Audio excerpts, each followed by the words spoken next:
नमस्कार दोस्तों, स्वागत है आपका हमारे YouTube चैनल जीके ट्रैकर पे। देखिए फ्रेंड्स, आज की वीडियो में हम बात करेंगे जो हमारी एक सीरीज़ थी उत्तराखंड परीक्षा वाणी रिवीजन हम कर रहे थे और इस सीरीज़ का आज हमारा ये तीसरा पार्ट है। इसके अंदर हम परीक्षा वाणी का जो पहला चैप्टर है उत्तराखंड संक्षिप्त अवलोकन, उसके जो वन लाइनर्स हैं उनको हम यहाँ पे क्वेश्चन की फॉर्म में कवर कर रहे हैं। इस सीरीज़ के हर वीडियो में हम 100 क्वेश्चंस को देखते हैं, तो अभी तक हम 200 क्वेश्चंस को 2 पार्ट्स में देख चुके हैं। आज हमारा ये तीसरा पार्ट है और आपके रिवीजन के लिए ये चैप्टर काफ़ी ज़्यादा इंपॉर्टेंट है क्योंकि पूरी परीक्षा वाणी का सार आपको इस चैप्टर में यहाँ पर देखने को मिलता है। तो चलिए आज की वीडियो को शुरू करते हैं। आज का हमारा पहला प्रश्न है, राज्य में वन नीति के विरोध में व्यापक जन आंदोलन कब चला था? तो उत्तराखंड में वन नीति के विरोध में यह आंदोलन चला था 1911 से 1917 के बीच में। अगला क्वेश्चन है, अल्मोड़ा कांग्रेस की स्थापना कब की गई थी? तो अल्मोड़ा कांग्रेस की स्थापना 1912 में की गई। इसी को कई बार ऐसे पूछ लेता है, कुमाऊं कांग्रेस की स्थापना कब की गई? तो एक ही बात है, 1912 में। अगला प्रश्न है, राज्य में होम रूल लीग आंदोलन कब चलाया गया था? तो देखिए, होम रूल लीग आंदोलन भारत के अंदर 1916 में चलाया गया, लेकिन ये क्वेश्चन कई बार आयोग ने पूछा है और हर बार आंसर 1914 को ही माना है। तो उत्तराखंड में होम रूल लीग की अगर आप बात करेंगे 1914 इसका सही उत्तर है। अगला प्रश्न है, गांधी जी ने किस वर्ष देहरादून की यात्रा की थी? तो महात्मा गांधी 1916 में देहरादून यात्रा पर आए थे।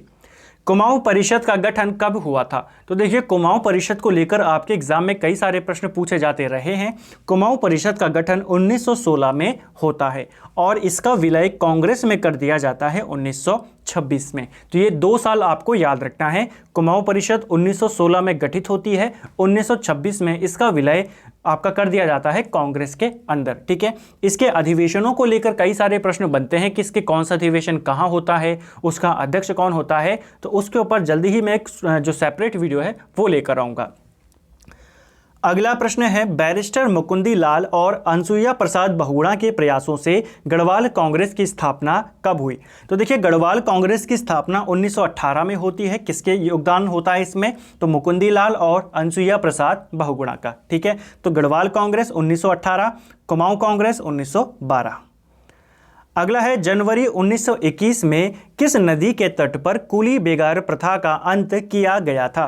तो कौन सी नदी के तट पर किया गया? और यहाँ पर आपका जो सही आंसर है यह है सरयू नदी के तट पर। देखिए, कूली बेगार प्रथा का जो यह अंत किया गया था, बदिदत्त पांडे के नेतृत्व में 13-14 जनवरी मकर संक्रांति के दिन 1921 में उन्होंने इस प्रथा से संबंधित जितने भी रजिस्टर होते थे, जिन पर पूरा हिसाब लिखा होता था, सारी जानकारियाँ होती थी, उन सबको किस नदी में बहा दिया था? सरयू नदी में।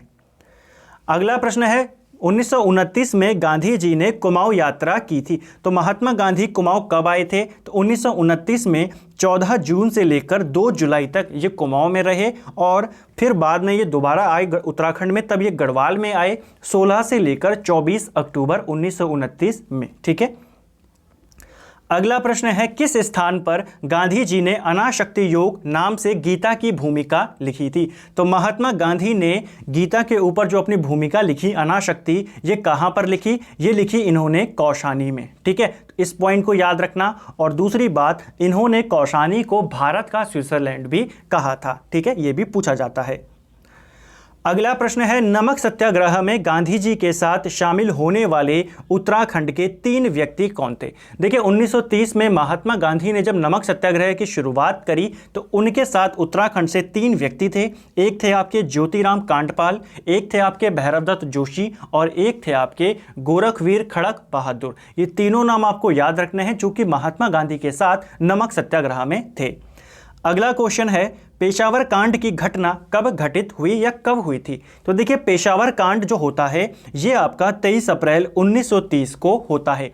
क्या था पेशावर कांड? तो आपको पता है, पेशावर का एक बाजार था जिसका नाम है किस्सा खानी बाजार। ठीक है, तो पेशावर के किस्सा खानी बाजार में जो पठान थे, जो अफगान थे उस समय, वो वहां पे आंदोलन कर रहे थे। किसके नेतृत्व में? खान अब्दुल गफ्फार खान के नेतृत्व में पठान वहां पे आंदोलन कर रहे थे और वहां पे तैनात थी गढ़वाल राइफल्स। ठीक है, और वहां पे कप्तान जो था, अंग्रेज कैप्टन जो था, उसका नाम था कैप्टन रिकेट। ठीक है, तो इस रिकेट ने गढ़वाल राइफल को ऑर्डर दे दिया कि आप यहां पे गोली चलाइए, लेकिन चंद्र सिंह गढ़वाली ने गोली चलाने से मना कर दिया था। ठीक है, तो इसी घटना को पेशावर कांड कहा जाता है। नायक कौन थे? चंद्र सिंह गढ़वाली। इनका संबंध कौन सी गढ़वाल राइफल से है? तो 2/18 गढ़वाल राइफल से ये संबंधित हैं। ठीक है, अगला प्रश्न है, चंद्र सिंह गढ़वाली को कितने समय तक जेल काटनी पड़ी थी?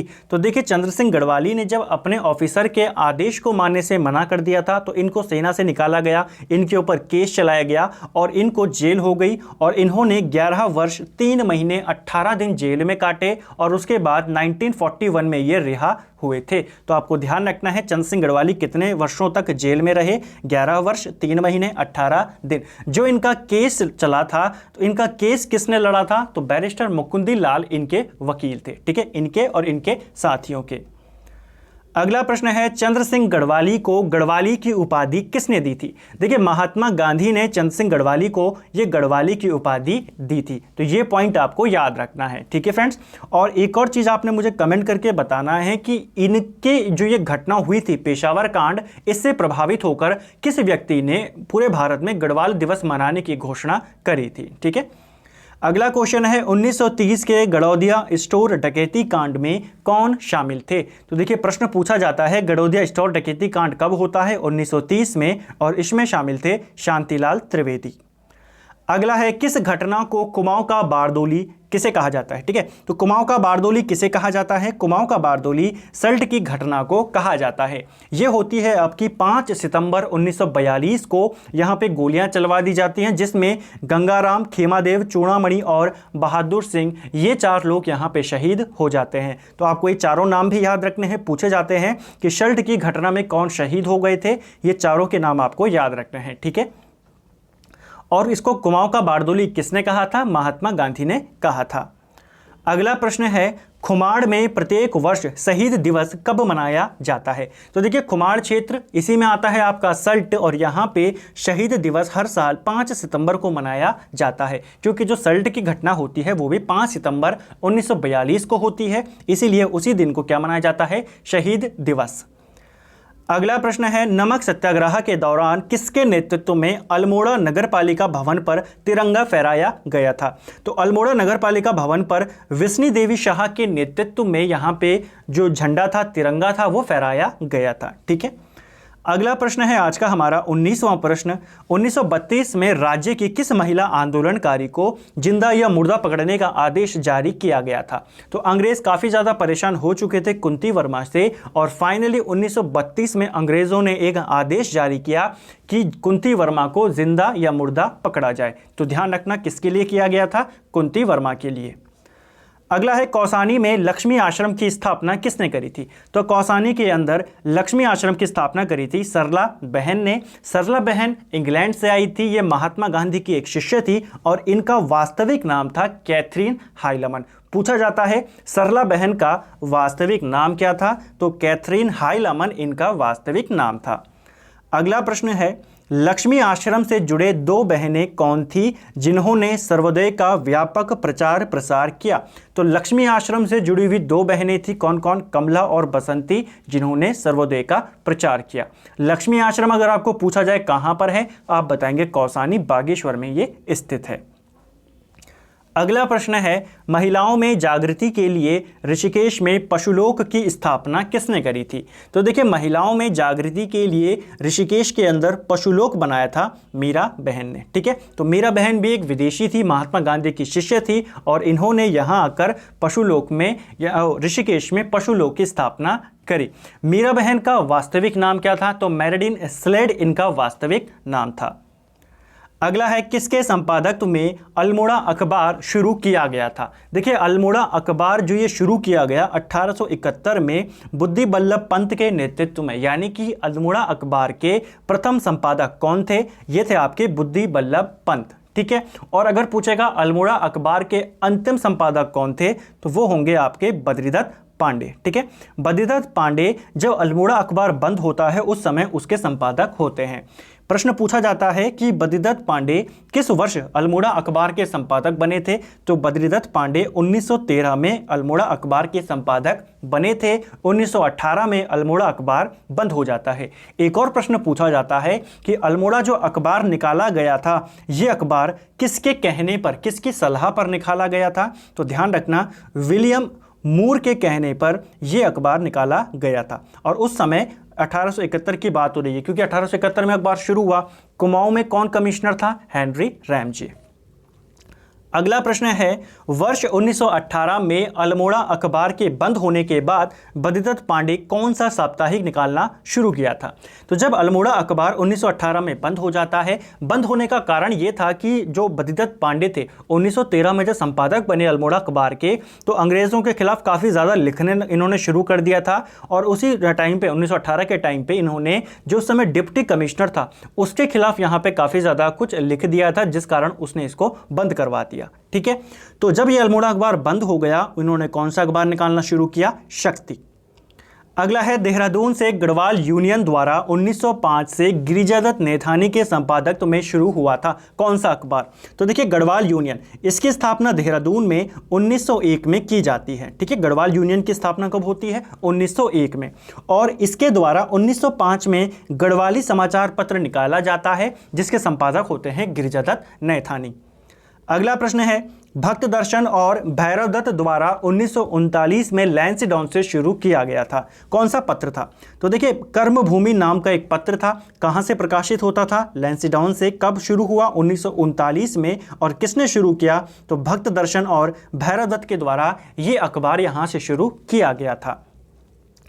अगला प्रश्न है, देहरादून में 1941 से प्रकाशन शुरू हुआ था। तो इसको करेक्ट कर देना, 1941 नहीं होगा, ये 1947 होगा। ठीक है, क्योंकि जो युगवाणी समाचार पत्र था ये 1947 में इसकी शुरुआत होती है और ये देहरादून से प्रकाशित होता था। ठीक है, गोपेश्वर कोठियाल और भगवती प्रसाद पांथरी इसके संपादक थे। तो इस पॉइंट को याद रखना। ठीक है, इसको 1947 कर देना।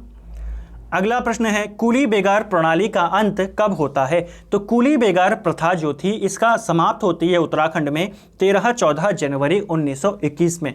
पूछा जाएगा किसके नेतृत्व में होती है? बद्रीदत्त पांडे। कहां पर होती है? बागेश्वर में होती है। ठीक है, सरयू नदी के तट पर। अगला प्रश्न है, टिहरी राज्य आंदोलन की मांग क्या थी? देखिए, टिहरी राज्य में भी प्रजातंत्र की मांग की जा रही थी, ये आपको ध्यान रखना है। जो टिहरी के उस समय लोग थे, जो समय टिहरी के नेता थे, वो टिहरी में राजशाही का अंत चाहते थे और प्रजातंत्र की स्थापना चाहते थे। ठीक है, अगला है, टिहरी राज्य आंदोलन के दौरान 1944 में भूख हड़ताल से किस नेता की मृत्यु हो गई थी? काफ़ी आसान क्वेश्चन है, सभी जानते हैं। उत्तराखंड के जिनको अमर शहीद कहा जाता है, श्रीदेव सुमन। ठीक है, इन्होंने 84 दिनों तक भूख हड़ताल करी थी और फिर इनकी मृत्यु हो जाती है 1944 में। अगला प्रश्न है, टिहरी राज्य आंदोलन के दौरान सकलाना विद्रोह और कीर्तिनगर विद्रोह आंदोलन कब होते हैं क्रमशः? तो देखिए, टिहरी राज्य आंदोलन के दौरान सकलाना विद्रोह ये होता है 1947 में, कीर्तिनगर विद्रोह ये होता है 1948 में। तो दोनों के साल आपको याद रखने हैं। टिहरी का भारत में विलय कब होता है? तो टिहरी का भारत में विलय होता है 1 अगस्त 1949 को और इसे यूपी का 50वां जिला बना दिया जाता है। तो ये भी आपको ध्यान रखना है कि टिहरी को किसका जिला बनाया गया? यूपी का या संयुक्त प्रांत का 50वां जिला इसे बनाया गया। अगला प्रश्न है, डोला पालकी आंदोलन संबंधित था। तो देखिए, डोला पालकी जो ये आंदोलन था ये शिल्पकारों से संबंधित था, यानी कि दलितों से ये संबंधित था। डोला पालकी आंदोलन के प्रवर्तक कौन थे? कमेंट करके आप बताएंगे। नेक्स्ट क्वेश्चन है, 1911 में दलितों के लिए शिल्पकार शब्द का सर्वप्रथम प्रयोग किसने किया था? देखिए, दलितों के लिए शिल्पकार शब्द ये इस्तेमाल किया था सबसे पहले हरि प्रसाद टमटा ने 1911 में। अगला प्रश्न है, कनकटा बैल आंदोलन किसके खिलाफ था? देखिए, कनकटा बैल आंदोलन ये भ्रष्टाचार के खिलाफ था। कोटा खर्रा आंदोलन का उद्देश्य क्या था? तो देखिए, अलग अलग आंदोलन यहाँ पे चलाए गए, जैसे डोला पालकी हमने पढ़ा ऊपर, कनकटा बैल आंदोलन, कोटा खर्रा आंदोलन। तो जो ये कोटा खर्रा आंदोलन था ये भूमिहीनों को भूमि वितरण करने से संबंधित था, यानी कि जिनके पास भूमि नहीं थी उनको भूमि यहाँ पे दी जा रही थी। ठीक है, नेक्स्ट क्वेश्चन है, शराब विरोधी आंदोलन का क्या नारा था? तो शराब विरोधी आंदोलन का नारा था नशा नहीं रोजगार दो। राज्य में एक साथ दो विश्वविद्यालयों की स्थापना कब होती है? देखिए, जब भारत आज़ाद होता है उसके बाद टिहरी राज्य का विलय भारत में हो जाता है, ठीक है, यूपी में हो जाता है। उसके बाद से ही उत्तराखंड के अंदर विश्वविद्यालयों की मांग की जा रही थी। कुमाऊं वाले चाहते थे कुमाऊं में एक यूनिवर्सिटी बने, गढ़वाल वाले गढ़वाल में चाहते थे। फाइनली 1973 में दोनों जगहों पर, यानी कि गढ़वाल विश्वविद्यालय और कुमाऊं विश्वविद्यालय, दोनों की स्थापना एक साथ होती है 1973 में। अगला है उत्तरांचल पृथक राज्य की मांग सर्वप्रथम कब उठाई गई थी? तो उत्तरांचल पृथक राज्य की मांग ये सबसे पहले 1938 में उठाई गई थी। उत्तराखंड पृथक राज्य आंदोलन के ऊपर मैं पूरा एक वीडियो बना चुका हूं, जहां पर मैंने आपको सिलसिलेवार तरीके से शुरू से लेकर राज्य गठन तक सारी जानकारी दी है। आप उस वीडियो को प्लेलिस्ट में जाके देख सकते हैं। अगला प्रश्न है, पृथक राज्य की मांग को लेकर दिल्ली में श्रीदेव सुमन के नेतृत्व में गणदेश सेवा संघ का गठन कब किया गया था? अब यहां से आपके कितने सारे क्वेश्चन बनेंगे। देखिए, गणदेश सेवा संघ, इसका गठन किसने किया? श्रीदेव सुमन ने, ठीक है। कहां पर किया था? दिल्ली में किया था। और इनका गठन इन्होंने कब किया था? तो 1938 में किया था। तो ये 3 पॉइंट आपको याद रखने हैं। गणदेश सेवा संघ 1938, श्रीदेव सुमन, नई दिल्ली, ठीक है। और इसी का परिवर्तित नाम था, यानी कि शुरुआत में इसका नाम था गणदेश सेवा संघ और बाद में इसका नाम कर दिया गया हिमालय सेवा संघ, ठीक है। अगला प्रश्न है, हिमाचल और उत्तरांचल को मिलाकर एक वृहद हिमालय राज्य बनाने के लिए उद्देश्य से पर्वतीय जन विकास समिति का गठन कब किया गया? सिंपल सा क्वेश्चन है कि ये जो पर्वतीय जन विकास समिति है, इसका गठन कब हुआ? ये हुआ 1950 में। और इसका उद्देश्य क्या था? इसका उद्देश्य ये था कि हिमाचल प्रदेश और ये जो उत्तरांचल वाला इलाका है, इन दोनों को मिलाकर एक बड़ा हिमालय राज्य बना दिया जाए। अगला है, 1967 में रामनगर में पृथक राज्य हेतु पर्वतीय राज्य परिषद का गठन किसकी अध्यक्षता में किया गया? तो 1967 में रामनगर में गठित होती है पर्वतीय राज्य परिषद और इसके अध्यक्ष बनाए जाते हैं दयाकृष्ण पांडे। अगला है, किस वर्ष पर्वतीय राज्य परिषद का पुनर्गठन कर पृथक पर्वतीय राज्य परिषद गठित किया गया? देखिए, ये जो पर्वतीय राज्य परिषद थी, इसकी स्थापना 1967 में होती है। 1973 में इसका पुनर्गठन किया जाता है। इसका नाम रख दिया जाता है पृथक पर्वतीय राज्य परिषद और इसमें 2 नए लोगों को शामिल कर लिया जाता है, प्रताप सिंह नेगी और नरेंद्र सिंह बिष्ट, ठीक है। तो ये दोनों नाम आपको याद रखने हैं। पर्वतीय राज्य परिषद 1967, पुनर्गठन पूछेगा 1973। अगला है, 1970 में कम्युनिस्टों द्वारा पृथक राज्य हेतु गठित किया गया था। तो देखिए, जो कम्युनिस्ट थे, जो लेफ्ट के लोग थे, जो कि पीसी जोशी थे उस समय, कॉमरेड पीसी जोशी, तो इन्होंने भी यहाँ पे पृथक राज्य को गठित करने के लिए एक मोर्चा बनाया जिसका नाम था कुमाऊं राष्ट्रीय मोर्चा। तो पूछा जाता है कि 1970 में कुमाऊं राष्ट्रीय मोर्चा किसने गठित किया था? पीसी जोशी के गठित किया गया, ठीक है, कम्युनिस्टों ने बनाया था। अगला है, उत्तराखंड युवा परिषद का गठन कब होता है? इंपॉर्टेंट क्वेश्चन है, यहां से आपके ये 2 क्वेश्चन बनते हैं। देखिए, उत्तराखंड युवा परिषद ये 1976 में बनती है और 1978 में इसी युवा परिषद के द्वारा संसद का घेराव किया जाता है। तो आपको दोनों पॉइंट याद रखने हैं। युवा परिषद उत्तराखंड कब बनी? 1976 में। संसद का घेराव इन्होंने कब करा? 1978 में। 8 पर्वतीय जिलों को मिलाकर एक राज्य गठित करने के उद्देश्य से देवी दत्त पंत की अध्यक्षता में मसूरी में यूकेडी यानी कि उत्तराखंड क्रांति दल का गठन कब होता है? बेसिकली पूछ रहा है उत्तराखंड क्रांति दल की स्थापना कब हुई? ये हुई 1979 में और इसका उद्देश्य क्या था कि जो 8 पर्वतीय जिले हैं उनको मिलाकर एक नए राज्य का गठन करना। उत्तराखंड क्रांति दल के पहले अध्यक्ष कौन थे? तो देवी दत्त पंत इसके पहले अध्यक्ष थे। अगला प्रश्न है, उत्तराखंड क्रांति दल के किस सदस्य ने अप्रैल 1987 में संसद में पत्र बम फेंका था? तो संसद में पत्र बम फेंका था अप्रैल 1987 में किसने? त्रिवेंद्र सिंह पवार के द्वारा। किसकी अध्यक्षता में 1988 में उत्तरांचल उत्थान परिषद का गठन हुआ था? देखिए, उत्तरांचल उत्थान परिषद सीधा आपको पूछेगा इसका गठन कब किया गया? आप बताएंगे 1988 में। किसके नेतृत्व में किया गया? शोभन सिंह जीना के नेतृत्व में। अगला प्रश्न है, राज्य आंदोलन से संबंधित सभी संगठनों को मिलाकर उत्तरांचल संयुक्त संघर्ष समिति का गठन कब हुआ और किसके नेतृत्व में हुआ? मोस्ट इंपॉर्टेंट क्वेश्चन है। उत्तरांचल संयुक्त संघर्ष समिति, इसका गठन द्वारिका प्रसाद उनियाल के नेतृत्व में 1989 में हुआ था, ठीक है फ्रेंड्स, देखिए यहाँ पे आपको केवल रिवाइज करना होगा इन चीज़ों को। जब आप वीडियो देख रहे हो या जब इनको पढ़ते हैं आपको ऐसा लगता होगा कि आपको कुछ भी याद नहीं हो पा रहा है, लेकिन जब आप इनको ध्यान से देखते रहते हो, क्योंकि जो हम सिर्फ पढ़ते हैं, पढ़ना हमें कम समय के लिए याद रहता है, देखी हुई चीज़ हमें ज़्यादा समय के लिए याद होती है सुनी हुई चीज़। तो आपको माइंड में ये बैठ जाएगा, जैसे ही आप ऑप्शन को देखेंगे आपके माइंड में आंसर क्लिक कर जाएगा। ठीक है, तो आपको इनको रटना नहीं है, बस आपको इनको रिवाइज करता रहना है, हर बार इन पर एक नज़र आपको मारती रहनी है। अगला प्रश्न है, उत्तर प्रदेश विधानसभा में उत्तराखंड राज्य से संबंधित प्रथम प्रस्ताव किसने रखा था? तो देखिए यूपी विधानसभा में उत्तराखंड से जुड़ा हुआ पहला प्रस्ताव ये रखा था जसवंत सिंह बिष्ट ने 1990 में। पृथक उत्तराखंड राज्य को सर्वप्रथम किस राष्ट्रीय पार्टी ने अपने घोषणा पत्र में शामिल किया था? तो ये किया था बीजेपी ने। ठीक है, बीजेपी पहली ऐसी पार्टी थी, राष्ट्रीय पार्टी, जिसने उत्तराखंड की मांग को अपने घोषणा पत्र में शामिल किया था। वामपंथी लोगों द्वारा 1991 में गठित किया गया, वामपंथी यानी कि जो वही लेफ्ट के लोग थे, कम्युनिस्ट लोग थे, उनके द्वारा 1991 में एक और मोर्चा बनाया गया जिसका नाम था उत्तराखंड मुक्ति मोर्चा। इससे पहले इन्हीं लोगों के द्वारा 1970 में कुमाऊं राष्ट्रीय मोर्चा भी बनाया गया था। अगला है, उत्तराखंड क्रांति दल ने अपना पहला ब्लूप्रिंट कब जारी किया? तो देखिए यूकेडी ने अपना पहला ब्लूप्रिंट जुलाई 1992 में जारी किया था। उस समय यूकेडी के जो अध्यक्ष थे वो थे आपके काशी सिंह एरी, और काशी सिंह एरी ने गैरसैंण को प्रस्तावित राज्य की राजधानी घोषित कर दिया था। उन्होंने कहा कि उत्तरांचल नया राज्य बनेगा और उसकी राजधानी होगी गैरसैंण। किस नाम से होगी? चंद्रनगर नाम से होगी। तो ये दोनों क्वेश्चन आपको याद रखने हैं। ठीक है, यूकेडी ने अपना पहला ब्लूप्रिंट 1992 में किया, और उसमें क्या किया था इन्होंने गैरसैंण को राजधानी घोषित किया, उसका नाम चंद्रनगर रखा। चंद्रनगर क्यों रखा गैरसैंण का नाम? तो चंद्र सिंह गढ़वाली के सम्मान में इन्होंने इसका नाम रखा था। ठीक है, अगला है, मुख्यमंत्री मुलायम सिंह यादव ने राज्य की संरचना और राजधानी पर विचार करने के लिए किस समिति का गठन किया था? तो देखिए मुलायम सिंह यादव ने नए राज्य की संरचना की, कैसा होगा नया राज्य, क्या क्या होगा उसमें, कौन कौन से क्षेत्र होंगे और उसकी राजधानी क्या होगी, इसके लिए एक समिति बनाई जिसका नाम था कौशिक समिति। अगला प्रश्न है, कौशिक समिति ने अपनी रिपोर्ट कहां राजधानी बनाने की सिफारिश करी थी? तो कौशिक समिति ने अपनी रिपोर्ट जब दी तो इन्होंने किस स्थान को उत्तराखंड की राजधानी बनाने की सिफारिश करी? सही आंसर है गैरसैंण को।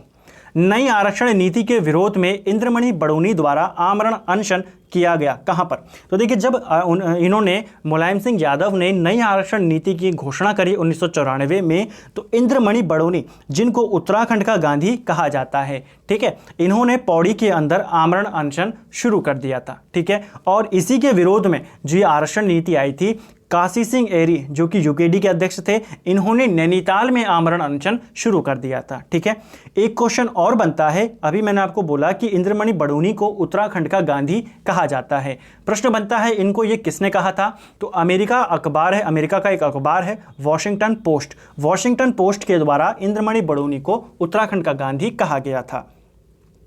अगला है, किस दिन को उत्तराखंड के इतिहास में काला दिवस के रूप में जाना जाता है? तो उत्तराखंड के इतिहास में काला दिवस के रूप में मनाया जाता है या जाना जाता है खटीमा गोलीकांड वाला जो दिन है 1 सितंबर का। ठीक है, तो 1 सितंबर 1994 को उत्तराखंड के इतिहास में काला दिवस के रूप में जाना जाता है। ठीक है, क्यों जाना जाता है काला दिवस के रूप में? क्योंकि इसी दिन 1994 में होता है आपका खटीमा गोलीकांड, जहां पे लोगों के ऊपर जो आंदोलन कर रहे थे उनके ऊपर सरकार के द्वारा गोलियां चलवा दी जाती हैं। ठीक है, तो ये कब होता है? 1 सितंबर 1994 को खटीमा गोलीकांड होता है और इसी कांड को कहा जाता है काला दिवस। ठीक है, नेक्स्ट क्वेश्चन है, किस घटना को क्रूर शासक की क्रूर साजिश कहा गया था? तो देखिए क्रूर शासक की क्रूर साजिश, ये रामपुर तिराहा कांड, जिसे मुजफ्फरनगर कांड भी कहा जाता है, उसे कहा जाता है। तो दोनों में कंफ्यूज मत होना, काला दिवस पूछेगा तो खटीमा गोली कांड, और क्रूर शासक की क्रूर साजिश पूछेगा तो मुजफ्फरनगर कांड या रामपुर तिराहा कांड। ये कब होता है? ये कांड होता है 2 अक्टूबर 1994 को। अगला है, लाल किले की प्राचीर से किस प्रधानमंत्री ने सर्वप्रथम उत्तराखंड के गठन की घोषणा करी थी? तो उत्तराखंड के गठन की घोषणा ये करी थी HD देवगौड़ा ने 1996 में। उत्तर प्रदेश पुनर्गठन विधेयक को लोकसभा में कब प्रस्तुत किया गया था?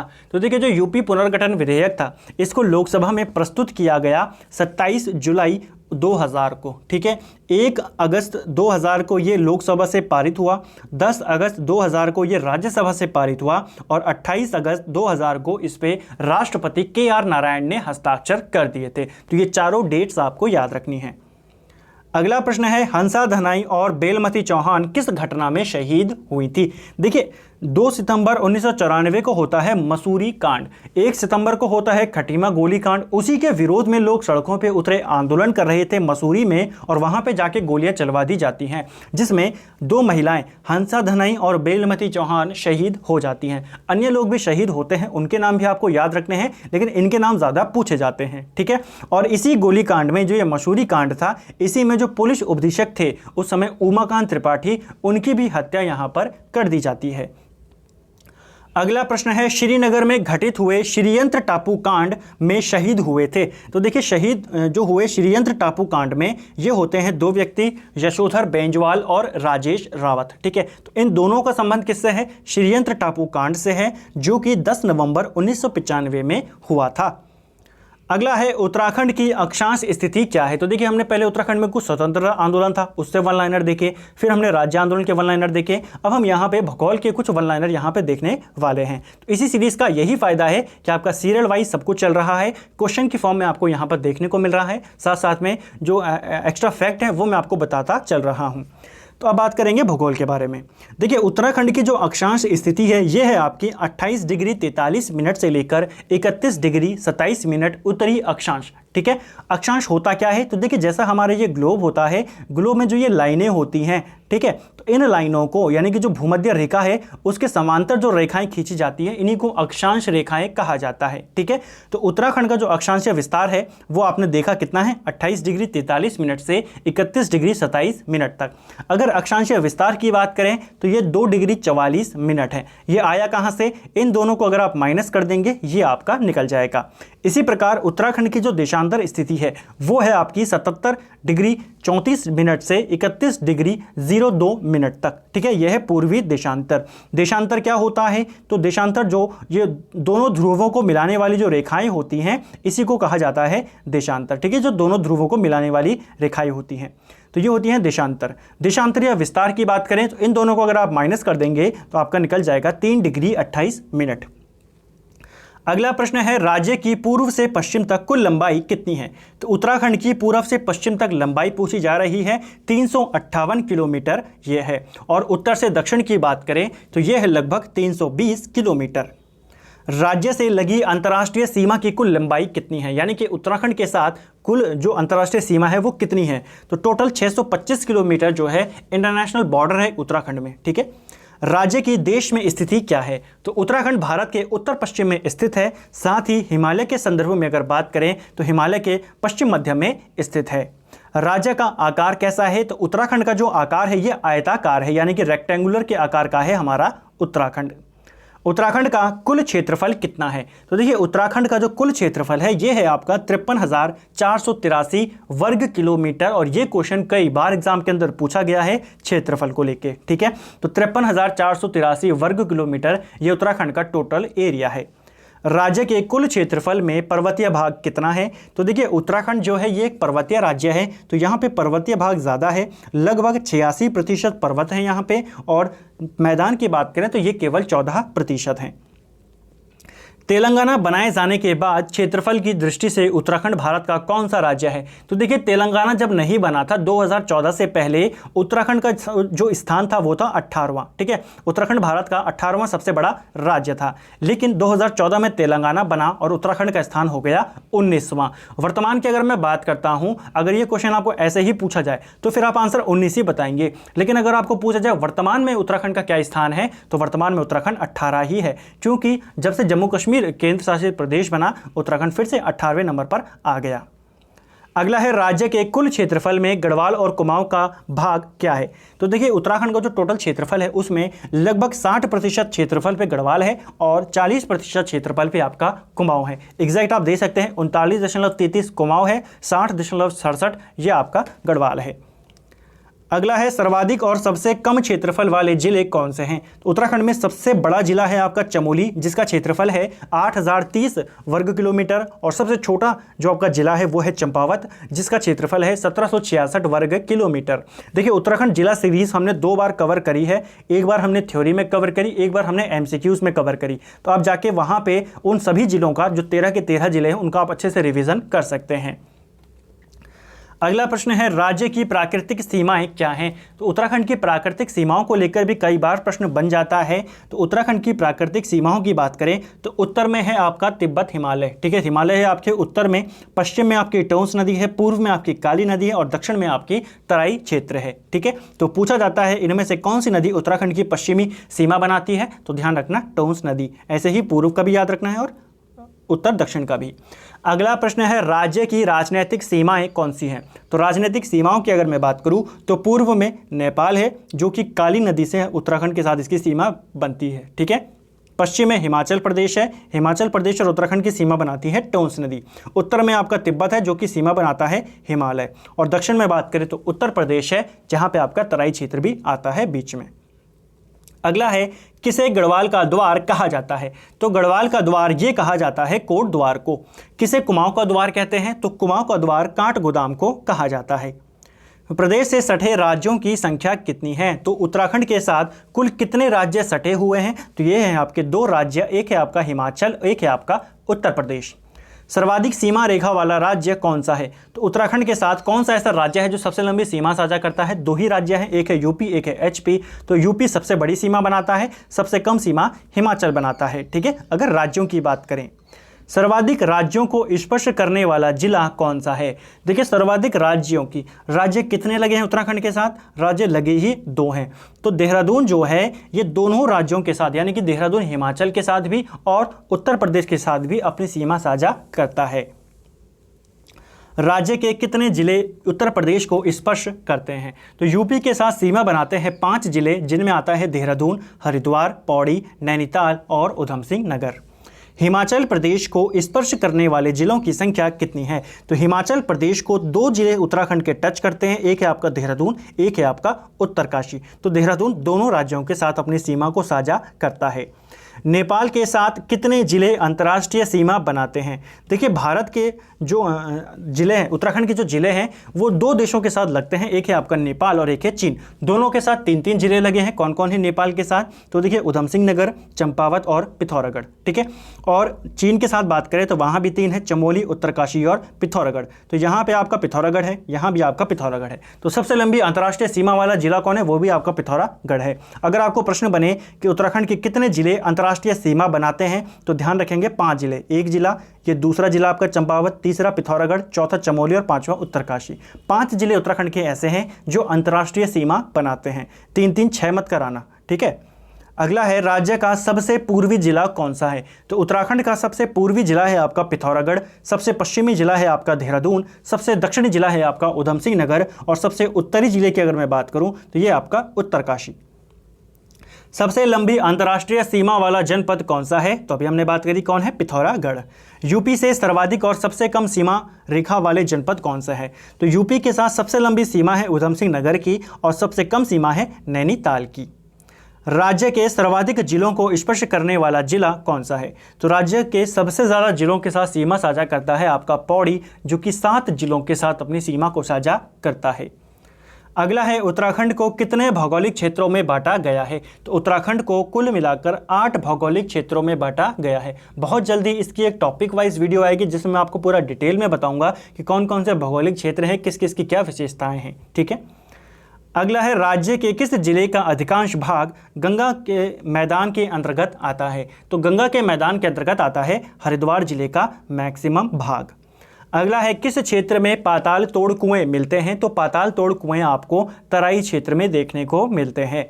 किस क्षेत्र को नमी अधिक होने के कारण तरी वाला नाम से भी जाना जाता है। तो तरी वाला क्षेत्र ये भी आपके तराई क्षेत्र को कहा जाता है। तराई क्षेत्र के ठीक उत्तर में स्थित कंकड़ पत्थर से युक्त क्षेत्र को क्या कहते हैं। तो तराई के उत्तर में है आपका भाबर क्षेत्र, ठीक है। अगला है किस क्षेत्र की मृदा कंकड़ पत्थर मोटे बालू से युक्त होती है। तो देखिए जो भाबर क्षेत्र है यहाँ पे ये जो आपका क्षेत्र होता है कंकड़ पत्थर मोटे बालू इससे ये बना होता है। ठीक है, भाबर क्षेत्र के तुरंत उत्तर की पहाड़ियों को क्या कहा जाता है। देखिए तराई के उत्तर में है भाबर, भाबर के उत्तर में है शिवालिक। ठीक है, शिवालिक को बाह्य हिमालय या हिमालय का पाद भी कहा जाता है। और आज का अंतिम प्रश्न है हिमालय की सबसे नवीन श्रेणी कौन सी है। तो हिमालय की सबसे नवीन श्रेणी जो है वो है शिवालिक पर्वत श्रेणी। ठीक है, तो फ्रेंड्स ये थे हमारे उत्तराखंड जीके परीक्षावाणी रिवीजन सीरीज का आज हमारा ये तीसरा पार्ट था। आप देखेंगे यहाँ पे 3 पार्ट्स में हम 300 क्वेश्चंस को कवर कर चुके हैं। 35 मिनट्स में लगभग 35 मिनट्स में आपको 100 क्वेश्चंस यहाँ पे देखने को मिलते हैं। साथ ही पूरा रिवीजन आपका यहाँ पे हो रहा है। अगले वीडियो में यहीं से आगे चलेंगे, इसी पॉइंट से आगे चलेंगे और जो पूरा वो चैप्टर है जो आपका पूरे परीक्षावाणी का सार है उसको हम यहाँ पे अच्छे से रिवाइज करेंगे ताकि एग्जाम तक हमको ये सारे फैक्ट जो है याद हो सके। तो अगर आपको ये वीडियो पसंद आया है वीडियो को लाइक करें, चैनल पे नए हैं तो सब्सक्राइब करें और साथ ही अपने दोस्तों के साथ वीडियो को शेयर ज़रूर करें। Thank you friends.